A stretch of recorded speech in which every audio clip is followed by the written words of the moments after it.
brake van.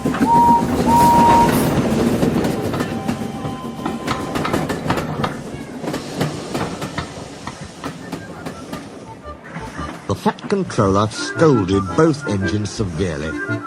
"There must be no more tricks," he said. "I shall be watching you both. I have to decide which of you is to stay." He strode away. The twins looked glum. Neither wanted to stay without the other. They said so. "Then what's to do?" wondered Douglas. "Oh," said Donald, "each mun be as good as the other. Then he'll have to keep us both." Their plan was good, but they'd reckoned without a spiteful brake van. The van had taken a dislike to Douglas. Things always went wrong when he had to take it out.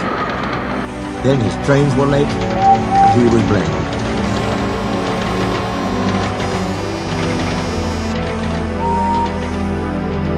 Douglas began to worry.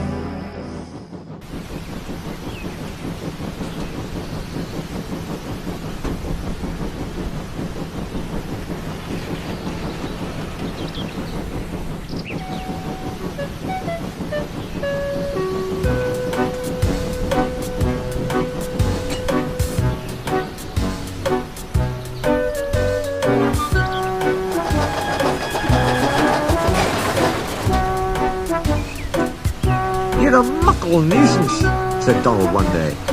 "It's to leave ye behind I'd be wanting." "You can't," said the van. "I'm essential." "Och, aye!" Donald burst out.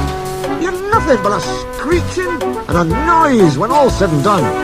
Spite Dougie, would ye?" "Take that!" "Ow, ow, ow!" cried the van. "Good you weast," said Donald severely. "There's more coming if you misbehave." The van behaved better after that. Douglas's trains were punctual, and the twins felt happier. Then Donald had an accident.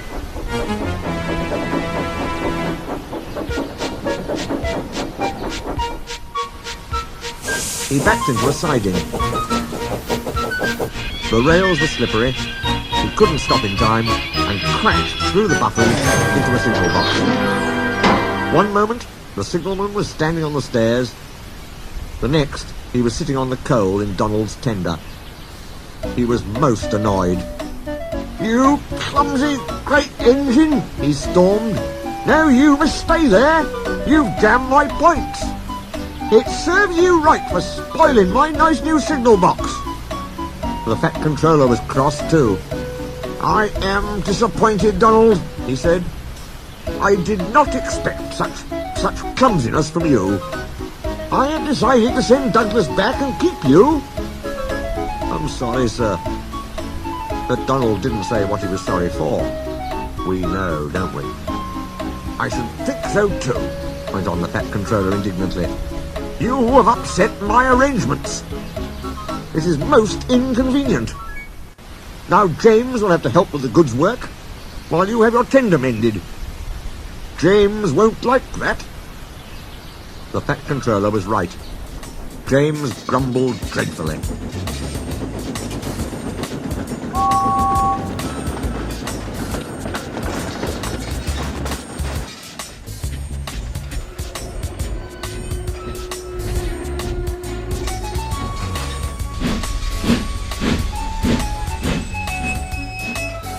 "Anyone would think," said Douglas, "that Donald had his accident on purpose. I heard tell," he went on, "about an engine and some tar wagons." Gordon and Henry chuckled. "Shut up," said James. "It's not funny." Well, said Douglas innocently.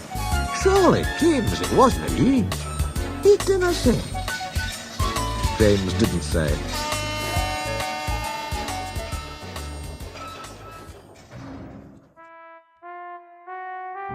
He was sulky next morning and wouldn't steam properly.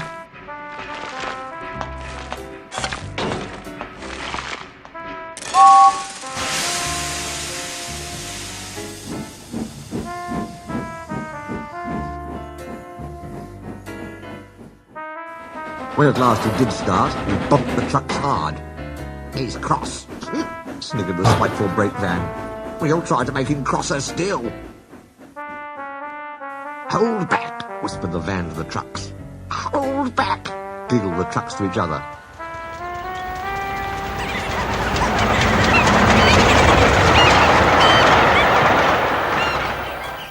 James did his best, but he was exhausted when they reached Edward Station. Luckily, Douglas was there. Help me up the hill, please, panted James. These trucks are playing tricks. We'll show 'em, said Douglas grimly.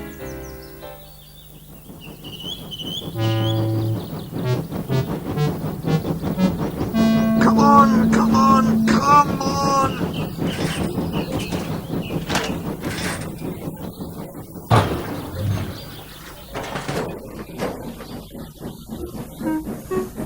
Get moving, you! Get moving, you! Slowly but surely, the snorting engines forced the unwilling trucks up the hill.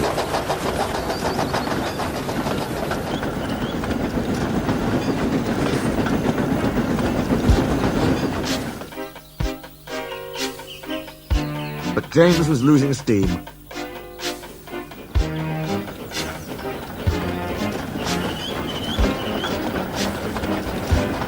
I can't do it. I can't do it, he panted. Leave it to me. Leave it to me, shouted Douglas. He pushed and he puffed so furiously that sparks leapt from his funnel. Groaned the van. I wish I'd never thought of this.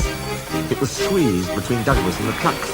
Go on, it screamed, but they took no notice. The guard was anxious. Go steady, he yelled to Douglas. The van's breaking. It was too late. The guard jumped as the van collapsed.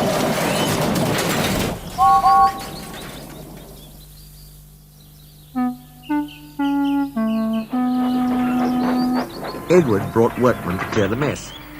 I might have known it would be Douglas. I'm sorry, sir. Maybe I was clumsy, but I wouldn't have been beaten by yon tricksy van. I see, said the Fat Controller. Douglas was grand, sir.